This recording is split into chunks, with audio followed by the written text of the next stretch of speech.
हरे कृष्ण. सर्वांना स्वागत आहे सर्वांचे. आपण आज 15वा अध्याय पाहणार आहोत गीतेचा, ज्याचं नाव आहे पुरुषोत्तम योग. तर आपण आपलं मंगलाचरण म्हणूया. ओम अज्ञानतिमिरान्धस्य ज्ञानाञ्जनशलाकया चक्षुरुन्मीलितं येन तस्मै श्री गुरवे नमः. श्री चैतन्य मनोभीष्टं स्थापितं येन भूतले स्वयं रूप कदा मह्यं ददाति स्वपदान्तिकम्. वन्देऽहं श्रीगुरौ श्रीयुतपदकमलं श्रीगुरून् वैष्णवांच श्रीरूपं साग्रजातं सहगण रघुनाथान्वितं तं सजीवं साद्वैतं सावधूतं परिजनसहितं कृष्ण चैतन्य देवं श्री राधा कृष्ण पदां सहगण ललिता श्री विशाखान्वितांच. हे कृष्ण करुणा सिंधो दीनबंधो जगत्पते गोपेश गोपिका कांत राधाकांत नमोस्तुते. तप्त कांचन गौरांगी राधे वृंदावनेश्वरी वृषभानुसुते देवी प्रणमामि हरिप्रिये. नमामि विष्णुपदाय कृष्णपृष्ठाय भूतले श्रीमते भक्ति वेदांत स्वामी इति नामिने. नमस्ते सारस्वते देवी गौरवाणी प्रचारिणे निर्विशेष शून्यवादी पाश्चात्य देशतारिणे. जय श्री कृष्ण चैतन्य प्रभु नित्यानंद श्री अद्वैत गदाधर श्रीवासादि गौर भक्त वृंद. हरे कृष्णा कृष्ण कृष्ण हरे हरे हरे राम राम राम हरे हरे. हरे कृष्णा कृष्ण कृष्ण हरे हरे हरे राम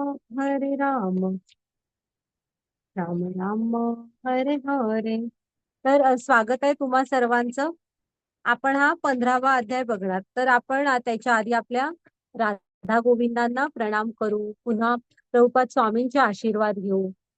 नामानिष्ठदास प्रभूजी ज्यांनी ह्या स्लाइड्स बनवल्या त्यांना प्रणाम करू.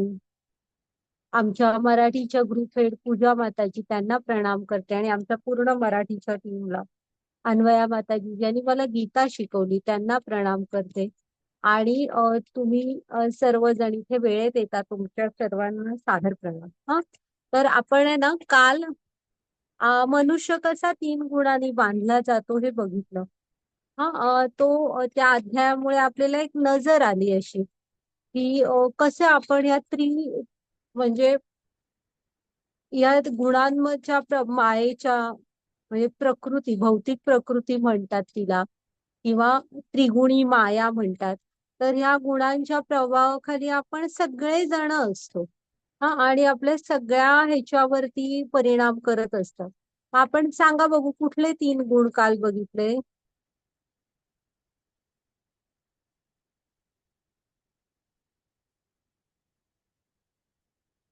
कुठले 3 गुणांच्या प्रभावाखाली असतात माणसं? सत्व रज तमोगुण. हा, बरोबर आहे. सत्व रज आणि तमो ह्यापैकी कुठल्या ना कुठल्या तरी गुणांच्या प्रभावाखाली असतोच मनुष्य. ओके. माताजी पुढची स्लाइड घ्या.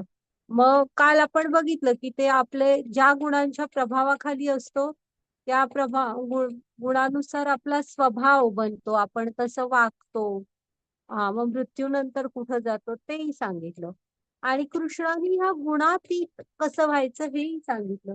तुम्हाला जर का या गुणांच्या पलीकडे जायचंय तर भगवंतांना शरण जायला लागेल. मग ही माया आपल्यावर प्रभाव पाडत नाही. घ्या माताजी पुढची सर.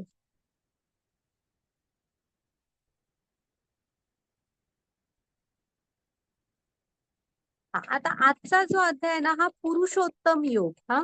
आपण लहानपणी वगैरे 15वा अध्याय आपण बघितलेलाच असतो, वाचलेला असतो, ऐकलेला असतो शाळेत बघा.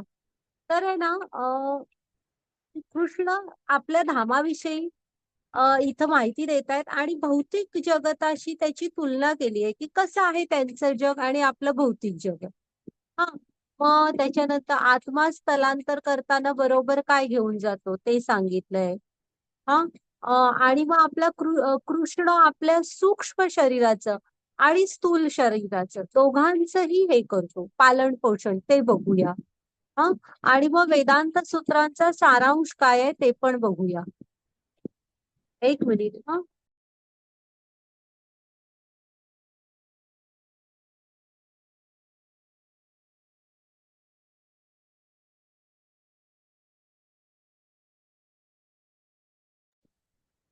हा, वारा आहे आमच्या इथे खूपच जास्त सुटतोय. ओके. तर वाचणार आहे का कोण श्लोक? हरे कृष्ण. श्री भगवान उवाच ऊर्ध्वमूलम् अधम शाखम् अश्वत्थं प्राहुरव्ययम् छन्दांसि यस्य पर्णानि यस्य वेदस्य वेदवित्. श्री भगवान म्हणाले, असा एक शाश्वत वटवृक्ष आहे ज्याचे मूळ वर आहे आणि शाखा खाली आहे आणि पाने वैदिक मंत्र आहे. जो या वृक्षाला जाणतो तो वेदांना जाणतो. हरे कृष्णा. हा, तर आहे ना आता भगवंत सांगतात हे जे भौतिक जगत आहे ना हे आध्यात्मिक जगताची प्रतिकृती आहे, प्रतिबिंब आहे. प्रतिबिंब पाण्यात पडतं बघा झाडाचं वगैरे तसं. पण कसं आहे याची मुळं वर आहे आणि अ शाखा खाली आहेत. ऊर्ध्व शाखा. हा, खाली मग असं कधी होतं जेव्हा प्रतिबिंब पाण्यात आपण बघतो तेव्हा दिसतं बघा. तळ्याच्या विहीरच्या काठावर जर का झाड असेल ना आणि तुम्ही बघा पाण्यात तेव्हा प्रतिबिंब असं दिसतं. तर हे कोणाचं आहे? भगवंतांच्या आध्यात्मिक जगताचं आहे. हा, प्रतिबिंब पडलेलं. ओके. मग म्हणजे ना इथे कृष्णाने सांगितलंय की हे प्रतिबिंब आहे पण ते तसं नाहीये म्हणजे विरोधाभास आहे. जर तिकडे जे वंदनीय आहे ते आपण इकडे हे समजतो म्हणजे तिकडे कृष्णांवर सगळी जण आश्रित आहेत आध्यात्मिक जगात आणि ते तिथे वाईट समजलं जात नाही. पण ह्या भौतिक जगात बघा कसं आहे की तुम्ही आई वडिलांवर सुद्धा एका वयानंतर मुलांनी अवलंबून असलेलं चांगलं समजलं जात नाही. हा, असं. आणि तिथे भक्त काय करत असतात श्रवण पठण वगैरे असं. तर आपल्या इथे सकाम कर्मांच्या मागे धावावं लागत असतं. तर असं आणि म्हणजे हे कसं आहे माहितीये आपण कसे आहोत. आता समजा एखादा मुलगा नदीच्या काठावर आहे आणि तो काय म्हणतो की त्याला ना काठावर एक मोठं आंब्याचं झाड असतं त्याला आंबे लागलेले असतात आणि तो ते पाण्यात प्रतिबिंब बघत असतो. हा, मग आहे ना तो जो मुलगा असतो त्याला वाटतं की आपण आंबे खावेत म्हणून तो काय करतो पाण्यात जातो आणि आंबा घ्यायचा म्हणतो. तो पाण्यात गेल्यावर फक्त ओला होतो हाताला काय आंबा लागत नाही. झाड काठावर असतं ना पाणी स्थिर होतं. मग परत तसं होतं. त्याला आंब्याचं झाड दिसायला लागतं खायची इच्छा होते परत एकदा आंब्याच्यासाठी त्या पाण्यात उडी मारतो. आंबा काय मिळत नाही. मग ना तिथेच एक शेजारी माणूस जात असतो. हा मुलगा त्यांना म्हणतो असं असं मला आंबे पाहिजे तुम्ही मला द्याल का? तर ते म्हणतात हो मी तुला देऊ शकतो काढून. आणि ते झाडावर चढतात आणि त्या मुलाला आंबे काढून देतात. मग तो मुलगा म्हणजे आपण आहोत.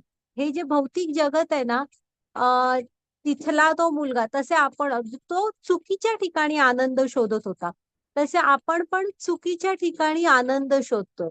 इथं असणारे आनंद हे भौतिक आनंद आहे ज्याला इंद्रिय सुखांना सुरुवात आणि अंत असतो. हा, तसं आपण कृष्णांच्या सेवेमध्ये जर का स्वतःला जोडून घेतलं तर आत्मा आनंद त्याच्यामध्ये आहे. त्याला कृष्णांची ओढ आहे त्यामुळे तो जो आनंद असेल ना तो खरा आनंद असेल. आणि त्या मुलग्यालाच कसे एकाने आंबे खरे झाडावरचे काढून दिले नाहीतर तो खालीच हे करत बसला असता आंबे कधीच मिळाले नसते. तसं ते म्हणजे आध्यात्मिक गुरु आहेत. आपल्या जीवनात पण आध्यात्मिक गुरु आल्याशिवाय आपण त्या ज्ञानाच्या दृष्टीने पाहू शकत नाही आणि खरा आनंद काय आहे हा ओळखू शकत नाही. मग आता हा वटवृक्षाबद्दल जरासं आपण माहिती घेऊया. हा वटवृक्ष कसा आहे, तर हा शाश्वत आहे. हम्म. आणि ज्याचं मूळ वर आहे, शाखा खाली आहेत, पानं काय आहेत, वैदिक मंत्र आहेत. या वृक्षाला जो जाणतो त्याला वेदांना जाणतो असं म्हटलेलं आहे. हा वृक्ष, जो कोण ह्या वृक्षाला जाणतो ना, तो वेदांना जाणतो. हम्म. आणि ह्या झाडाची जी मूळ आहे ना, ते ब्रह्मलोकामध्ये आहे. ते बघा, दिसतायत बघा ब्रह्मा, सुरुवात तिथून झाली आहे. ब्रह्मलोकामध्ये ह्याचं मूळ आहे आणि खालच्या बाजूला शाखा पसरल्यात, ज्याचा आधी मध्य अंत काही कळत नाहीये. असं एकदम दाट असा हा आहे. आणि हे प्रतिबिंब कशाच्या नदीत पडलंय? आता नदीत प्रतिबिंब पडलंय मान्य आहे, पण कसली नदी आहे ही? तर ही इच्छांची नदी आहे. तिथे डिझायर म्हणून लिहिलंय बघा. ही इच्छांची नदी आहे की ज्यामध्ये हे प्रतिबिंब पडलेलं आहे. ओके. मग आहे ना, आता तुम्ही हे लोक हे त्याचं मूळ आहे, ब्रह्मा. मग इथे जरा असं बघाल ना हे, तर तुम्हाला माताजी एकच मिनिट, पुढची स्लाइड घ्या. त्याच्यात आहे सेपरेट का इथंच बघूया. ते थोडं झूम करून बघा. वरच्या वरच्या ज्या फांद्या आहेत ना, त्याच्यामध्ये देवी देवता वगैरे दिसतात. पुढची स्लाइड घ्या. सेपरेट तो झाड दाखवलंय काय बघा जरा.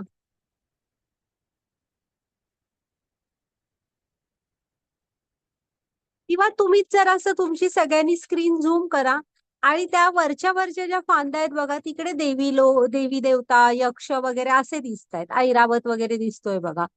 त्याच्यानंतर मधल्या ह्याच्यावर प्राणी, मनुष्य असे दिसत आहेत.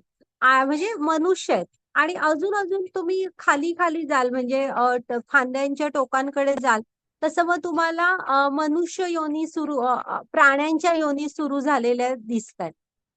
म्हणजे जसं जसं तुम्ही आणि खाली जाल, तसं आणि अधपतन होत गेलेलं असतं.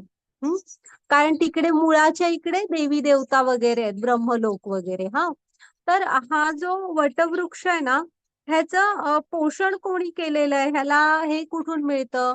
आता झाड आहे, झाडाला पोषण, खत पाणी मिळायला हवं ना, तर ह्याला त्रिगुणानी पोषण मिळतं. माताजी पुढची स्लाइड घ्या. त्याच्यानंतर त्याच्या डहाळ्या, इथे एक मिनिट थांबा जरा. हे बघा, जरासा झूम करा तुम्ही स्क्रीन. आवाज येतोय ना माझा व्यवस्थित? हो माताजी, आवाज येतोय. येतोय ना? तर आता इथे दिसतंय बघा की तुम्ही जसं त्या मुळाच्या इथं आहात, तर जरा उच्चतर लोक आहेत. आणि जसं जसं खाली जाल, तसं मनुष्य आणि मग प्राण्यांच्या योनी सुरू होतात बघा. आणि हे झाड कशात आहे? इच्छांच्या नदीच्या मध्ये आहे. याला पोषण कशाने मिळतंय? त्रिगुणाने मिळतंय. ह्याच्या डहाळ्या म्हणजे काय आहे?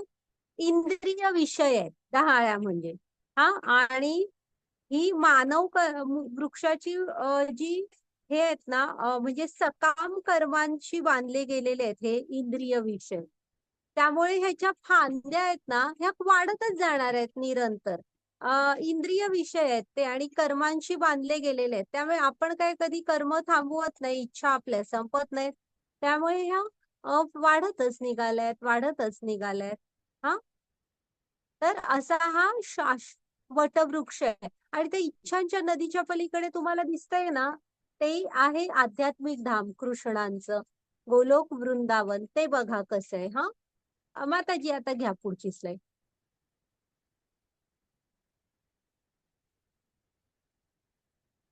हरे कृष्ण.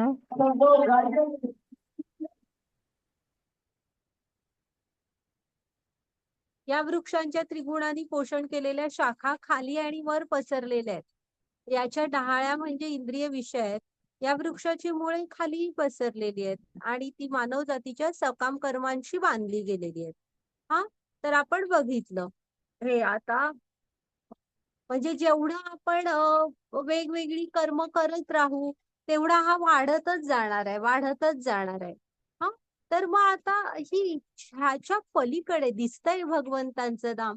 मग जायचं कसं आपण तिकडे? घ्या माताजी पुढची स्लाइड.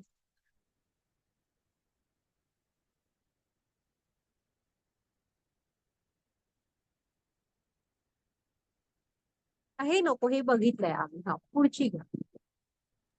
हरे कृष्ण. या वृक्षाचे वास्तविक रूप या जगतात अनुभवता येत नाही. याची आदी अंत आधार कोणी जाणू शकत नाही. परंतु मनुष्याने खोलवर गेलेल्या या वृक्षाला निश्चयाने अनासक्ती रूपी शस्त्राद्वारे छेदून टाकले पाहिजे. त्यानंतर मनुष्याने असे स्थान शोधावे की ज्या ठिकाणी गेल्यावर पुन्हा परतावे लागत नाही. ज्या पुरुषाकडून अनादी काळापासून सर्व गोष्टींचा प्रारंभ आणि विस्तार झाला आहे, त्या परमपुरुषाला त्या ठिकाणी शरण गेले पाहिजे. हरे कृष्ण. हा, मग असे परमपुरुष कोण आहेत? की ज्यांच्यापासून सगळे सुरुवात आणि विस्तार वगैरे झालाय, तर भगवंत आहेत. त्यांना आपण शरण जायला पाहिजे. आणि या वृक्षाला निश्चय आणि अनासक्ती. तर तुमच्याकडे निश्चय हवा आणि वैराग्य हवं. म्हणजे ज्ञान आणि वैराग्य ही ती दोन शस्त्र आहेत की ज्याने तुम्ही ही इच्छांची नदी पार करू शकाल. हा वृक्ष, या वृक्षाच्या बाहेर पडू शकाल. त्यासाठी तुमच्याकडे ज्ञान हवं आणि वैराग्य हवं. ओके. आणि आपण भगवंतांना शरण जायला हवं, तर आपण भगवंतांच्या गोलोक धामामध्ये जाऊ शकतो. घ्या माताजी पुढची slide.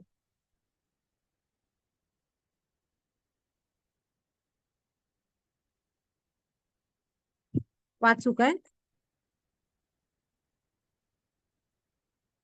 हरे कृष्ण. न तद् भासयते सूर्य न शशांक न पावक यद्गत्वा न निवर्तन्ते तद्धाम परमं मम. त्या माझ्या परमधामाला सूर्य, चंद्र तसेच अग्नी किंवा वीज प्रकाशित करत नाहीत. जे त्या धामाला पोहोचतात ते पुन्हा या भौतिक जगात परत येत नाहीत. आता भगवंतांचं धाम कसं आहे? आपल्याला तरी चंद्र सूर्याचा प्रकाश लागतो.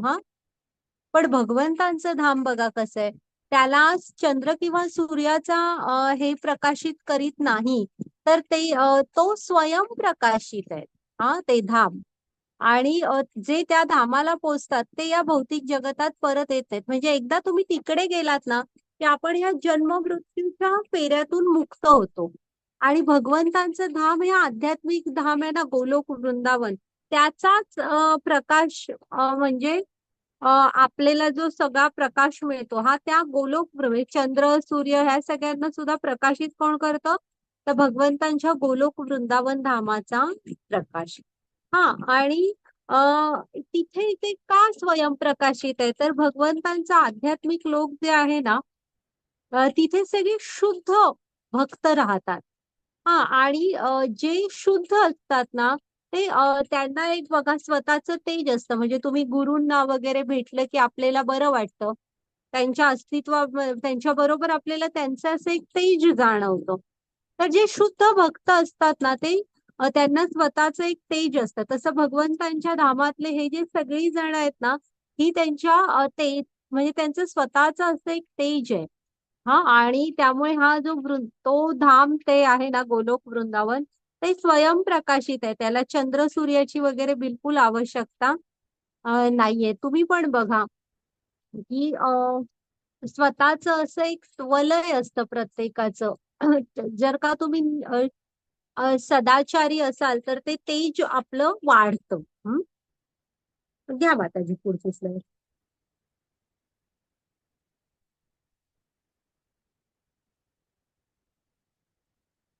ममे वांश आवाज. ममेवांशो जीवलोके जीवभूत सनातन मनषष्ठानि इंद्रियाणि प्रकृतीस्थानि कर्षति. बद्ध जगातील जीव हे माझे सनातन अंश आहेत. बद्ध जीवनामुळे ते मनासहित 6 इंद्रियांशी कठीण संघर्ष करीत आहेत. हरे कृष्णा. आता आध्यात्मिक जगाचं बघितलं आपण. हे कसं आहे बघा, आपलं भौतिक जगत कृष्णच सांगतायत बघा की बद्ध जीवनामुळे. आता हे बद्ध कशामुळे आहोत आपण? तर सत्व रज तम ह्या मायेने ना आपल्याला त्रिगुणांमध्ये बांधून टाकले.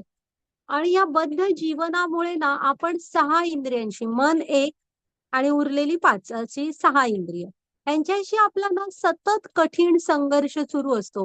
म्हणजे आपण काय म्हणू, माझं आयुष्य कम्फर्टेबल आहे, इथे बनवणाराच सांगतोय की बद्ध जीवनामुळे मनासहित 6 इंद्रियांशी सतत आपला संघर्ष सुरू असतो. काय करणार सांगा? हे जगच इथे असं आहे. मग कसं आहे ना, तुम्ही बघता की म्हणून आत्मा फक्त आध्यात्मिक आहे, त्याला कृष्णांची ओढ आहे, त्यामुळे तो वाट बघत असतो की कधीतरी आपण या मनुष्य शरीराचा वापर भगवंतांकडे जाण्यासाठी करू. म्हणजे ना आता झाडाला फळं आलीत ना, की बघा झाड भूमीमधून येतं. त्यामुळे ती फळं खाली पडतात बरोबर. जिथून आली आहेत, भूमी त्यांची आई असते. त्यामुळे ती जमिनीकडेच जातात. तसा कृष्ण आपल्या सर्वांचे बीजप्रदाता पिता, आई, वडील सगळं कृष्ण आहे. त्यामुळे आत्म्याला ओढ आहे त्यांच्याकडे जायची आणि कृष्णांना पण वाटतं, की आपण त्यांच्याकडे यावं. म्हणून कृष्ण आपल्याला हे सगळं समजावून सांगतायत, की आपणही त्यांच्याकडे जायचा प्रयत्न करायला हवा. घ्या माताजी पुढची स्लाइड. किंवा बघा जेव्हा आता आपली होळी आपण हे केली ना, सण साजरा, होळी पेटवली की असे छोटे छोटे आगीचे कण उडतात बघा. तर सूर्य हा अग्नीचा प्रतीक आहे ना, अग्नीचा.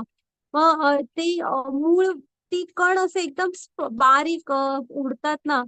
अग्नीचे काय म्हणतात, स्फुल्लिंग म्हणतात बघा त्यांना, असे वर ते वर जातात काही क्षणासाठी, जिकडे सूर्य आहे जे अग्नीचे त्यामुळे ते तिकडे जायचा प्रयत्न करतात. आगीच्या ज्वाळा पण वर जात असतात.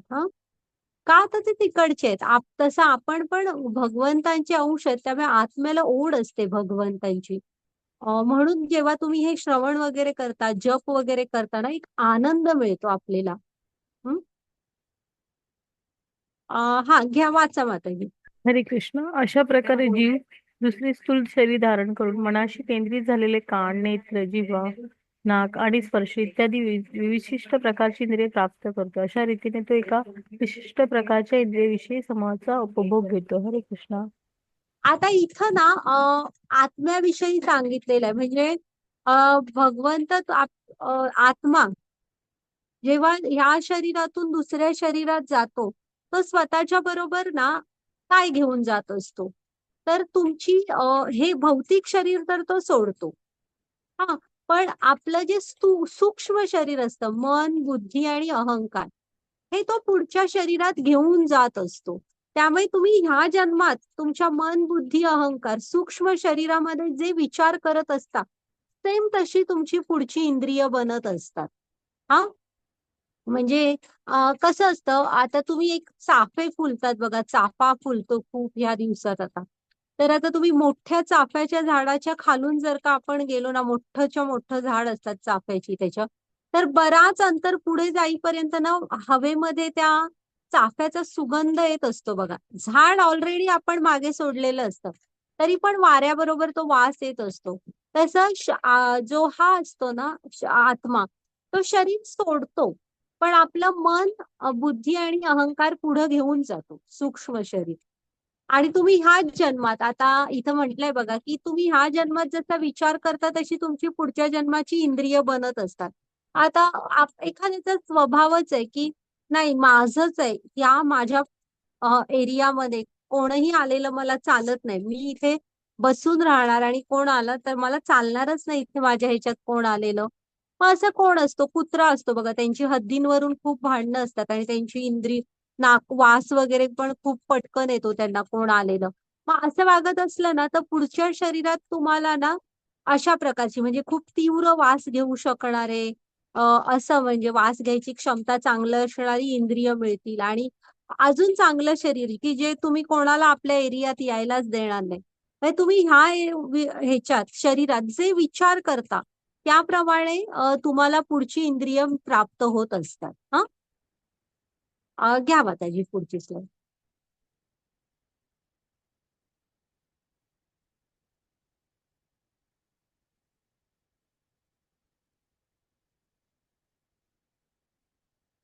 हरे कृष्ण. उत्क्रांत स्थित वापी भुज्यान्य वा गुणावत्तम विमूढा विमूढा ज्ञान पश्यन्ति पश्यन्ति ज्ञानचक्षुष. जीव आपल्या देहाचा त्याग कसा करतो, तसेच प्राकृतिक गुणांच्या प्रभावामुळे तो कोणत्या प्रकारच्या देहाचा उपभोग घेतो हे मूर्ख लोक जाणू शकत नाहीत, परंतु ज्यांना ज्ञानचक्षु आहेत तो हे सर्व पाहू शकतो. हरे कृष्ण. हरे कृष्ण.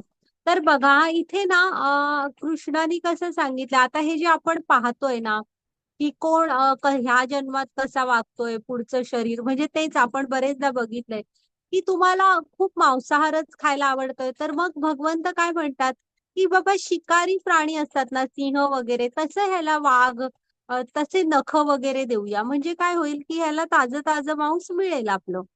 तर हे जे आहे ना, आपण जे ज्ञानात स्थित असतात ना, गुरु वगैरे, ते जाणू शकतात की ह्या जन्मात ही कशी कर्म करतायत, त्यामुळे ह्याला पुढचं शरीर कुठलं मिळेल. आता जसं बघा, आपण गाडी चालवताना गाडी बंद वगैरे पडली तर आपल्याला तेवढं पटकन कळत नाही गाडीचा प्रॉब्लेम काय झाला. पण मेकॅनिक कडे आपण गेलो आणि अगदी त्याच्या गॅरेज मध्ये गाडी लावताना सुद्धा गाडीचा आवाज वगैरे वरनं सुद्धा त्याला कळतं की ह्या गाडीमध्ये ऍक्च्युअल काय प्रॉब्लेम झाला असेल. का तर त्याला त्याच्यातला जाण आहे, जाणकार आहे ना तो त्यातला. तसे हे ह्यातले पण जे कर्मांविषयी आणि ह्या त्रिगुणी मायेविषयी वगैरे हे जे जाणतात, आत्मा आणि परमात्म्याच्या संबंधांविषयी असे जाणणारे गुरु वगैरे असतात ना, जे आणि जे ज्ञानात स्थित आहेत, ते पाहूनच ओळखतात की पुढचं ह्याला कुठलं शरीर मिळेल. हा, घ्या माताजी. सर्वसाधारण लोक जाणू नाही शकत ते. हा, घ्या माताजी पुढची. हरे कृष्ण. प्रयत्न करणारे आत्मसाक्षात्कारी योगीजन हे सर्व स्पष्टपणे पाहू शकतात. परंतु ज्याचे मन अविकसित आहे आणि ज्यांना आत्मसाक्षात्कार झालेला नाही, ते प्रयत्न करूनही काय घडत आहे हे जाणू शकत नाहीत. अखिल जगताचा अंधकार नाहीसे करणारे सूर्याचे तेज माझ्यापासून उत्सर्जित होते आणि चंद्राचे वागणीचे तेज माझ्यापासूनच उत्सर्जित होते. हरे कृष्ण. हा, म्हणजे आता 11व्या श्लोकात काय सांगतायत की जे ज्ञानात स्थित आहेत ना, ते हे बघूनच जाणू शकतात सगळं. हा, त्यांनी म्हणजे आत्मा आहे, भगवंतांचा नित्य दास आहे, हे सगळं जाणलेलं असतं, शास्त्रांचा अभ्यास असतो, त्यामुळे त्यांना ती ज्ञानाची नजर आलेली असते. आपल्यासारख्या सामान्यांना अजून तेवढं नाही जमणार ते. हा, आणि नंतर काय सांगतायत, सूर्य चंद्राला पण कृष्णच म्हणजे हे झालं, कृष्ण आपल्या सूक्ष्म शरीराची काळजी घेत असतात. हा, आता शेवटी कसं आहे, तुम्हाला दिलेलं तर सगळं आहे, तुम्ही तुमच्या चेतनाचा उपयोग काय करायचा हे तुम्ही ठरवायचं. पण हे आपल्या सूक्ष्म शरीराची पण का झाली, म्हणजे मन बुद्धी अहंकाराची पण काळजी घेत असतात. आणि तुम्हाला जसं इकडे तुम्ही इच्छा करताय तसंच पुढची इंद्रिय देतात. हा, म्हणजे त्यात ते ढवळाढवळ करत नाहीत, ते फक्त साक्षी असतात.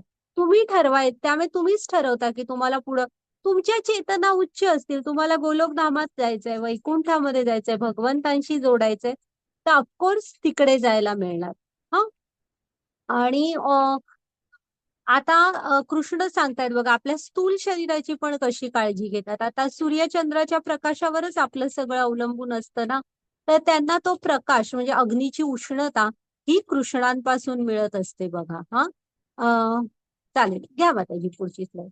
हे चैतन्य महाप्रभू आणि त्यांचे शिष्य दाखवले. हा, वाचा माताजी. हरे कृष्ण.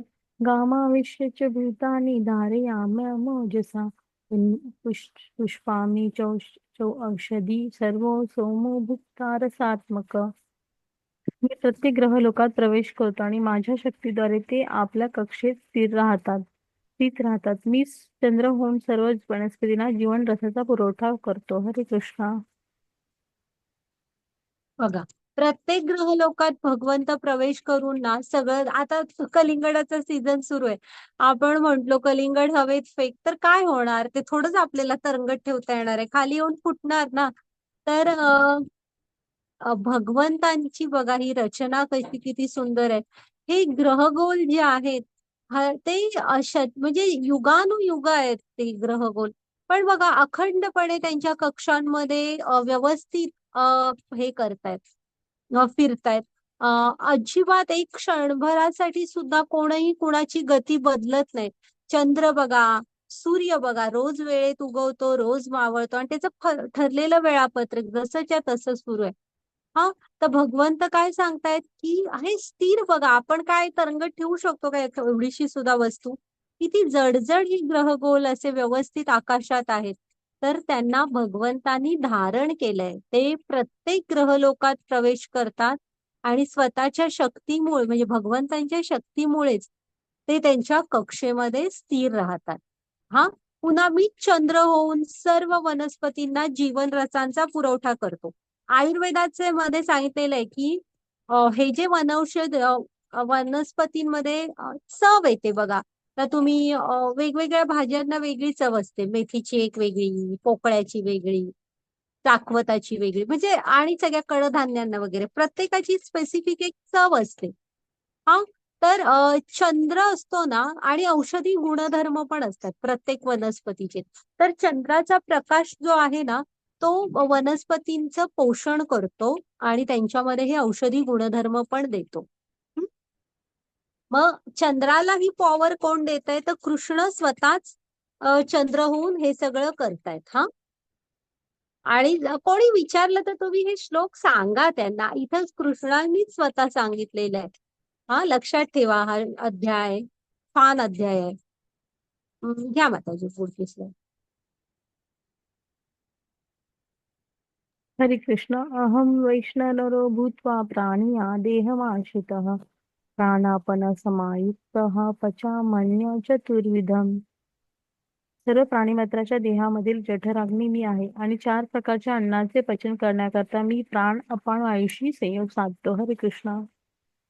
बघा, तर आपल्या आता काय काय करतायत बघा. हा, कृष्ण आपल्यासाठी चंद्र सूर्याचा प्रकाश आहे, ग्रहगोल धारण केलेले आहे. पुन्हा आपण जे काही खातो ते वैश्वानर बनून पचवतात पण कृष्णच. म्हणजे जठराग्नी म्हणतो ना आपण, नीट भूक वगैरे लागत नसेल तर आयुर्वेदात आणि म्हणतात ना की अग्निमंद आहे. तर तो जो जठराग्नी आहे ना, तो कृष्ण आहेत आणि आपलं अन्न पचवत असतात ते. हा, त्यामुळे आपण आपल्याला सांगितलेलं आहे ना, वदनी कवन घेता नाम घ्या श्रीहरीचे, सहज हवन होते नाम घेता पुकाचे, जीवन मिळे जीवित्वा अन्न हे पूर्ण ब्रह्म.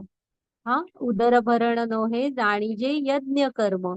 कारण तिथे आतमध्ये कृष्णच आहेत जे ते आपलं अन्न पचवतायत. त्यामुळे आपण पहिल्यांदा त्यांना प्रणाम करायला हवा, आदर द्यायला हवा. आणि बऱ्याच आश्रमांमध्ये वगैरे ना अन्नप्रसाद वाटायला सुरू करायच्या आधी त्यामुळे हा 15वा अध्यायाचं पठण केलं जातं. हा, की कृष्णच वैश्वानर होऊन आपलं अन्न पचवतायत. आणि त्यामुळे कसं असतं ना, आपण विचार करून अन्न खायला हवं. हं? तर आपण की कृष्णांना आपण देतोय हे सगळं. ओके, बघा त्यांनी तिथे दिलंय की प्राण आणि अपान वायूशी संयोग साधून कृष्णच ते जठराग्नी बनून अन्न पचवतात. हं? घ्या माताजी पुढची पुढची स्लाइड घ्या माताजी.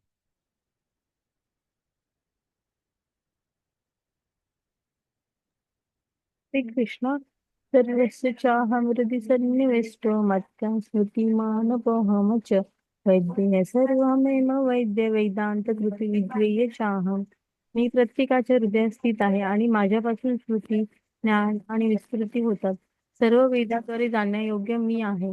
मीच आहे. निसंदेह मी वेदांताचा संकलक आहे आणि वेदांचा ज्ञाताही मीच आहे. हरे कृष्ण. हा, हरे कृष्ण. तर बघा, कृष्ण इथे काय सांगतायत, हा 15.15वा श्लोक तुम्ही पाठ करा हा सर्वजण. काय सांगतायत बघा, प्रत्येकाच्या हृदयात मी स्थित आहे. त्याच्यानंतर भगवंतांपासूनच स्मृती, ज्ञान आणि विस्मृती होते. हा, म्हणजे आपल्याला जे लक्षात सगळं राहतं, आपल्याला जे ज्ञान आहे, आणि विस्मृती, आपण पुढचं शरीर घेतो तेव्हा मागच्या जीवनातलं सगळं, म्हणजे मागच्या जन्मातलं सगळं विसरून जातो. तर ही स्मृती, ज्ञान आणि विस्मृती ही कृष्णांमुळे होत असते आपल्याला. हा, आणि ते कुठं आहे? हृदयामध्ये आहे. हा, मग इथे ना प्रभुपाद स्वामी म्हणतात की हा शास्त्रज्ञांसाठी एक रिसर्चचा विषय आहे. आपण ह्या गोष्टी मेंदूशी जोडतो ना, स्मृती, ज्ञान आणि विस्मृती. पण कृष्ण काय म्हणतात, मी हृदयात राहतो आणि मी हे सगळं देतो. मग ते आपण 18व्या अध्यायात बघू. दक्ष प्रजापतींची जी गोष्ट आहे ना, त्याच्यामध्ये यज्ञ करतात बघा शिवजींना खालचं थोडस दाखवायसाठी. आणि त्या यज्ञाचं मग सती स्वतःला योगाग्नीने जाळून घेते, मग यज्ञ सगळा हे होतो. शिवजी दक्ष प्रजापतींचं डोकं उडवतात. मग खरं ब्रह्मा सांगतात की हा यज्ञ आहे हा पूर्ण व्हायला पाहिजे आणि तुम्ही त्यांचं म्हणजे त्यांना पुन्हा जिवंत करा आणि हा यज्ञ पुरा करून घ्या. मग शिवजी बकरीचं डोकं लावतात आणि दक्ष प्रजापती तो यज्ञ पुरा करतात आणि काशीलाच प्रायश्चित्त म्हणून जाऊन उरलेलं जीवन तपश्चर्या ओम नमः शिवायचा जप करत तपश्चर्या करत घालवतात. मग आहे ना इथं एक प्रभुपाद स्वामी म्हणतात की आता कृष्ण काय सांगतायत, हृदयात मी आहे आणि ज्ञान म्हणजे आणि स्मृती आणि विस्मृती माझ्यापासून होते. दक्ष प्रजापतींचं स्वतःचं डोकं गेलं, बकरीचं आलं तरी त्यांचं सगळं लक्षात होतं आणि त्यांनी बघा पुढे सगळं केलं आणि प्रायश्चित्तासाठी पण गेले. मग त्यामुळे सायंटिस्ट साठी हा जरा रिसर्चचा विषय आहे असं प्रभुपाद स्वामी म्हणतात. ओके. पण लक्षात ठेवा तुम्ही हे की इथं पण सांगितलंय बघा की भगवंत हे प्रत्येकाच्या हृदयात आहे. तुम्ही लक्षात ठेवा इथं प्रत्येकाच्या म्हटलंय सर्वस्य चाहम. असं नका समजू की फक्त मनुष्यांच्याच आहेत, तर प्राण्यांच्या पण आहेत, सगळ्यांच्या हृदयात आहे. त्यामुळे आपण प्रत्येकाशी प्रेमाने वागायला हवं, प्रत्येकाच्या हृदयामधले भगवंत पाहायचा प्रयत्न केला पाहिजे. हा शरीराकडे लक्ष देऊ नका. ते बघा ते आपण अन्न शिजवतायत बघा ती सगळी प्रसाद बनवतायत. सर्व वेदांद्वारे जाणण्यायोग्य मीच आहे. म्हणजे वेदांताचा शेवट काय, वेदांत काय म्हणतात तर कृष्ण. आणि वेदांचे द्वारे जाणण्यायोग्य कृष्ण आहेत. वेदांची निर्मिती कृष्णाने केली आहे. हा आणि वेदांतांचे ज्ञाते पण कृष्णच आहेत. ओके. म्हणजे निस्संदेह ते वेदांचे संकलक, ज्ञाते आणि वेदांचे द्वारे जाणण्यायोग्य म्हणजे वेदांचं ध्येय पण कृष्णच आहे. तीनही सगळं काही कृष्ण आहेत. त्याची निर्मिती पण त्यांनीच केली आहे. त्यामुळे निर्मिती केली आहे म्हणजे ज्ञाते पण तेच आहेत, संकलक पण तेच आहेत आणि वेदांचं ध्येय अंतिम पण कृष्णच आहेत. प्रभुपाद स्वामी म्हटले जर का तुम्ही सगळ्या वेदांचा सार अभ्यास केलाय आणि तुम्ही कृष्णांपर्यंत पोहोचत नाही आहात तर बघा ह्या श्लोकात सांगितलंय पूर्ण व्यर्थ आहे. कारण वेदांचं ध्येयच मुळात कृष्ण आहे. वेदांद्वारे जाणण्यायोग्य मीच आहे. ते पाठ करा. हा श्लोक 15.15 लक्षात ठेवा. घ्या माताजी तुमचे श्लोक.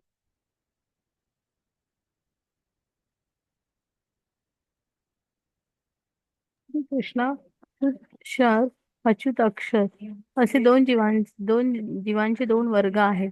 भौतिक जगतात सर्व जीव च्युत असतात आणि आध्यात्मिक जगतातील प्रत्येक जीवाला अच्युत म्हटले जाते.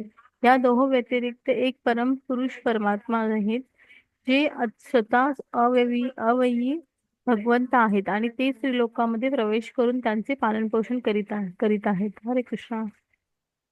बघा सूत आणि म्हणजे जे हलू शकतं आणि जे स्थिर आहे एका जागी असं दोन्ही जे काय आहे ना नाही इथं च्युत आणि अच्युत सॉरी म्हणजे दोन वर्ग आहेत. जे च्युत म्हणजे ज्यांचं पतन झालेलं आहे आणि ज्यामुळे काहीतरी झालेलं आहे हातनं त्यामुळे आपण या भौतिक जगात आहोत असे. आणि अच्युत म्हणजे भगवंतांचे शुद्ध भक्त जे त्यांच्या आध्यात्मिक जगतात असतात.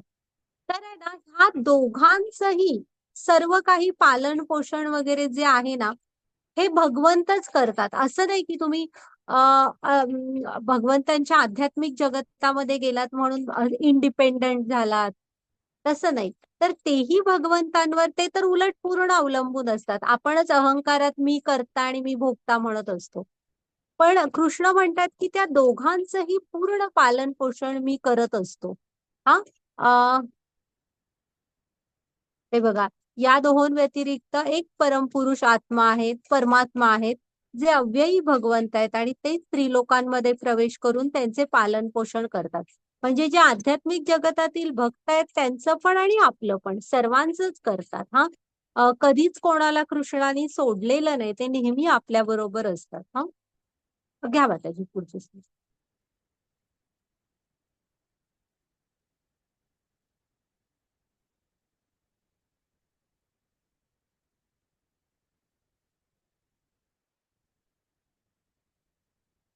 हरे कृष्णा. येस आज पण तो पुरुषोत्तम मी अच्युत अच्युत यांच्याही अति दिव्य आणि सर्वश्रेष्ठ असल्यामुळे जगतामध्ये तसेच वेदांमध्ये पुरुषोत्तम म्हणून प्रसिद्ध आहे. हरे कृष्ण.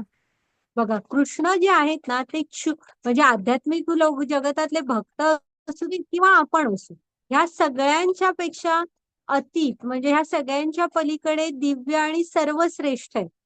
हा, आणि ते काय आहेत, वेदांमध्ये पुरुषोत्तम म्हणून प्रसिद्ध आहेत. भगवंत हे पुरुषोत्तम आहेत.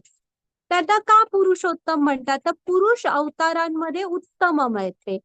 मग पुरुष अवतार कुठले, तर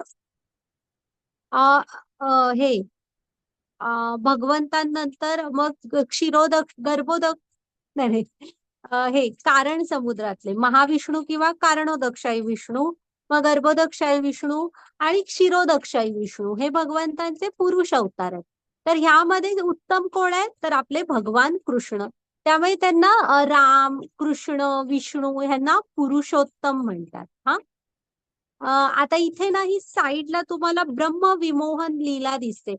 ते दिसतंय का, असे खूपसे कृष्ण आहेत बघा.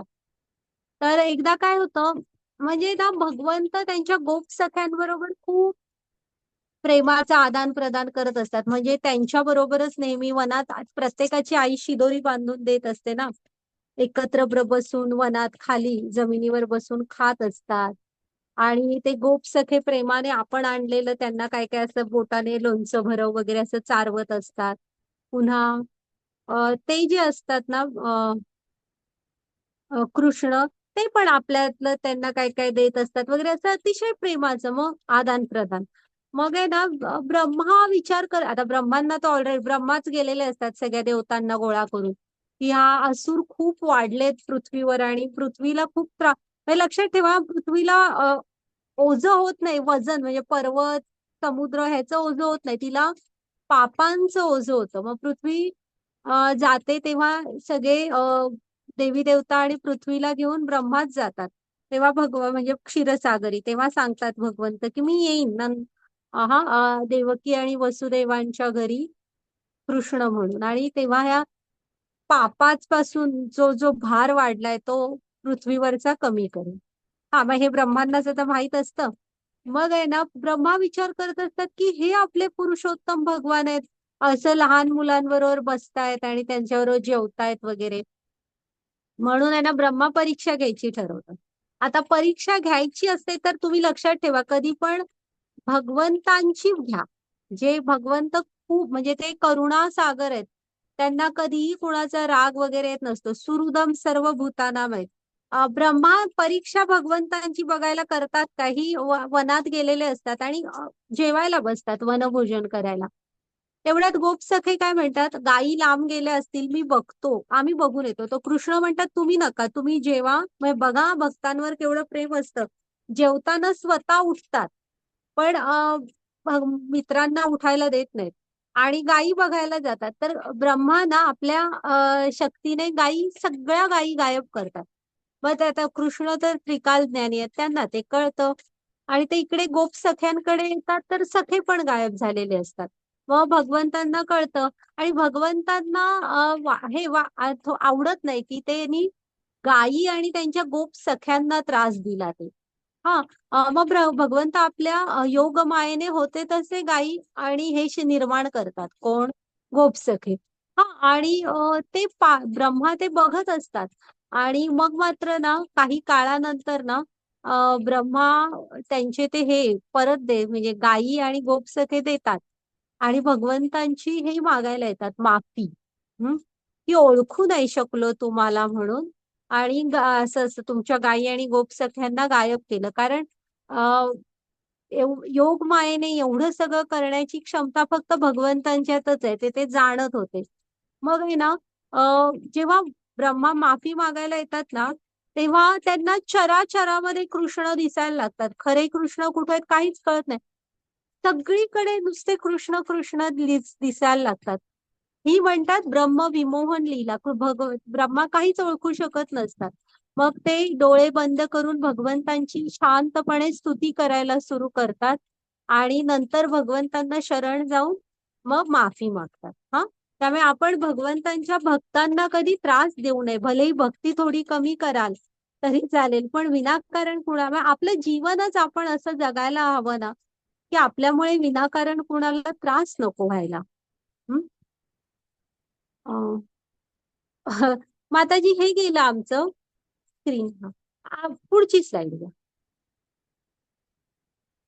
हे बघा हे इथे एक लक्षात आलं ना तुमच्या ह्या ब्रह्मविमोहन लीलेमुळे, जेव्हा कोणही संकटात सापडतं ना, देवी देवता वगैरे ते सुद्धा क्षीरसागराच्या किनारी विष्णूंकडेच जातात. मग आपल्याला कुणी अडवलंय? आपल्याही जीवनात काही सुख दुःख असली, संकट आली, तर आहे ना आपण पण भगवंतांना शरण जायला पाहिजे. भगवंत नक्की काहीतरी करतील हा, आणि भगवंत तर आपल्या अंतिम हिताचं करतील. जे काय होईल ते नक्की आपल्या हितासाठीच असेल. ओके. ते बघा तिथे कसे देवी देवता त्यांना शरण आलेले आहेत, तसं आपण पण जायला हवं. थोडं आता त्यांच्या भक्तांनी गायलेली स्तुती गा मंदिरात गेलात तर, जाताना काहीतरी त्यांच्यासाठी घेऊन जा. घरातल्या पण ह्यांना जे काय कराल ते दाखवा, अर्पण करून खा. हा, आपण पण भगवंतांशी जोडलेलं राहायला हवं. ओके. घ्या माताजी. आणि बघा हे शंकर बघा नेहमी हरिकथेमध्ये रमलेले असतात. कुठल्याही तुम्ही रामायण भागवतम ह्याच्या मुळात गेलात ना, हा, तर इथे आता ब्रह्मा संकर्षण रूपा नाही विष्णूंची ध्यान करतायत, आणि इथं हे शंकर आहेत ना, माता पार्वतीला अ, अमर कथा सांगतायत, म्हणजे हरिकथा. ती अमरनाथ गुंफा आहे ना, तिथे पण शंकर पार्वतीला अमर कथा म्हणजे हरिकथाच सांगत होते ते अमरनाथच्या गुंफेमध्ये. तर शंकर पण तुम्ही भागवतम रामायण ह्याच्या मुळात जाल ना, तर शंकर पार्वतीला कथा सांगतायत. असंच आहे शुद्ध वैष्णव नाही सर्वात उच्च म्हणजे हा श्रेष्ठ वैष्णव कोण आहेत? वैष्णवांमध्ये सर्वात श्रेष्ठ तर आपले शंकर भगवान आहेत. हा, तर मग आपल्याला कोणी अडवलंय? आपण पण ह्यांनी जो मार्ग घेतला ह्याच्यावर जायला हवं, भगवंतांशी जोडून घ्यायला हवं. हा, घ्या माताजी पुढची स्लाईड. आणि शंकरांना एक आदर्श गृहस्थ समजलं जातं. हा, जे गृहस्थ धर्मात आहेत त्यांनी आदर्श गृहस्थ आहेत शंकर, की जे आपल्या दोन्ही मुलांना आणि पत्नीला नेहमी हरिकथा सांगत असतात, आणि चारही जण शुद्ध वैष्णव आहेत. हा, आणि चारही जण असंच बघा की कोणी आपली कामं वगैरे सोडलेली नाहीयेत. प्रत्येकाकडे शंकर प्रलयाचं डिपार्टमेंट आहे. हा, त्याच्यानंतर माता पार्वती तुम्हाला सांगितलं ना, आपण वृंदावन म्हणजे गोलोक चार्ट बघितला त्याच्यात, की पार्वती ह्या इथल्या ब्रह्मांडाच्या ना सीईओ आहेत. इथलं ऍडमिनिस्ट्रेटिव्ह हेड आहेत त्या. हा, पुन्हा हे मोठा मुलगा कार्तिक कार्तिक स्वामी. कार्तिकेय स्कंद कार्तिकेय. कार्तिकेय कोण आहेत?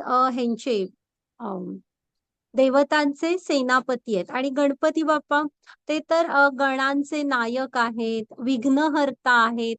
काय काय काय काय म्हणजे आद्य पूजेचा मान मिळालेला आहे, की ज्यांच्याशिवाय कसलीही पूजा स्टार्ट होत नाही, श्री गणेशाची पूजा केल्याशिवाय. तर असे तर पण हे कुटुंब आहे बघा किती शुद्ध भक्तीमध्ये स्थित. त्यामुळे त्यांच्यामध्ये कधी कलही होत नाही, कुठलाही कलह होत नाही ह्या कुटुंबामध्ये कधी. हा, तर हे आदर्श गृहस्थ आहेत शंकर म्हणजे. ओके. माताजी वाचा. हरे कृष्ण. यो यो मामेवं सम्मूढो जनाति पुरुषोत्तमं स सर्वविद्य भजति मां सर्वभावेन भारत. जो मला संशयरहित होऊन पुरुषोत्तम भगवान म्हणून जाणतो तो सर्वज्ञ होय. म्हणून हे भारतात तो माझ्या भक्तीमध्ये पूर्णपणे संलग्न होतो. हरे कृष्णा. बघा हा, आपण कृष्णांना काय म्हणून जाणायचंय, तर संशय रहित होऊन म्हणजे येणार ना शंका येणार तर त्यांचं निरसन करून घ्या. आणि जेव्हा ओळखाल तेव्हा भगवंतांना संशय रहित होऊन ओळखा की ते काय काय आहेत. ते सर्व हे आहेत पुरुषोत्तम भगवान आहेत. हा. आणि जेव्हा आपण हे जाणतो तेव्हा ऑटोमॅटिक आपण त्यांच्या भक्तीमध्ये जोडून घेतो, कारण ते आहेतच हे म्हणजे कृष्ण सर्वाकर्षक आहेत. आपण आपोआप त्यांच्याकडे अट्रॅक्ट होतो आणि जोडले जातो त्यांच्याशी. हा. पण आपल्याला कसं तत्वतः जाणून घ्या की आपण कोण आहोत, कृष्ण कोण आहेत, आपलं त्यांचं नातं काय आहे, आणि आपण त्यांच्याशी जोडून घ्यायला हवं. हा. संशय रहित होऊन. हा, घ्या माताजी पुढची slide. आता शंकरच बघा किती किती वर्ष समाधीमध्ये असले तरी त्यांच्यावरच ध्यान करत असतात. तर आहे ना, काहीतरी आनंद मिळत असेल ना. आता आम्ही इथे सेवा देतो, माताजी देतात, माताजी ऍडमिन वगैरे पण असतात. काहीतरी आनंद मिळत असेल ना, म्हणूनच तर करतो. हा. तो सेवेचा आनंद आहे, कृष्णांशी जोडलेला राहण्याचा आनंद आहे. हम्म. हा, वाचा माताजी. हरे कृष्ण. हे निष्पाप अर्जुना, हा वैदिक शास्त्रांचा परमगुह्य गाभा आहे आणि तो आता मी तुला प्रकट केला आहे. जो कोणी हे हे जाणेल तो बुद्धिमान होतो आणि त्याच्या प्रयत्नांद्वारे ते सिद्ध होते. हरे कृष्ण. मग वेदांचा हाच परमगुह्य गाभा आहे, की भगवंतांपासूनच हे सगळं निर्माण होतं आणि भगवंत हेच वेदांद्वारे जाणण्याद्वारे योग्य पण आहे. हा. तर हाच वेदांचा गाभा आहे आणि जो कृष्णाने आता अर्जुनाला सांगितलेला आहे. आणि जर का तुम्ही हे जाणाल आणि थोडा आपले स्वतः प्रयत्न कराल ना, तर आपण नक्की भगवंतांना प्राप्त करू शकू. घ्या माताजी पुढची slide.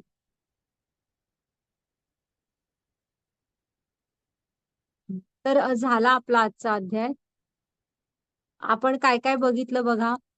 तर कृष्णाने सांगितलं की ह्या भौतिक जगापासून, सॉरी, भौतिक जगत आणि त्यांचं आध्यात्मिक जगत कसं आहे. हा. हे प्रतिबिंब आहे त्यांच्या आध्यात्मिक जगताचं. आणि प्रतिबिंब कशामध्ये पडलंय सांगा मला, कुठल्या नदीमध्ये पडलंय प्रतिबिंब?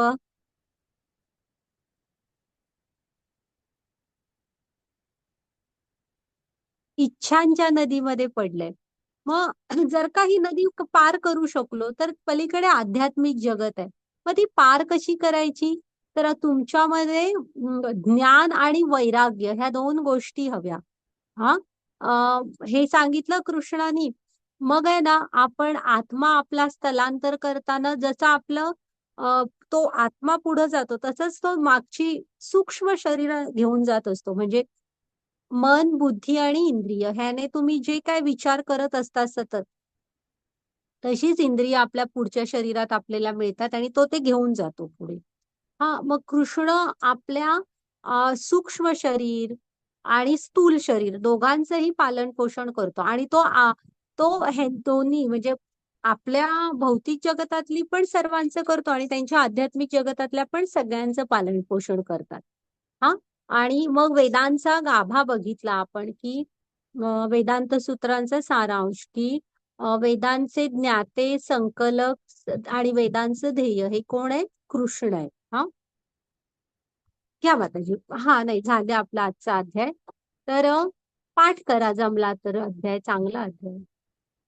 माताजी हे रेकॉर्डिंग स्टॉप केलं तरी चालेल. हरे कृष्ण.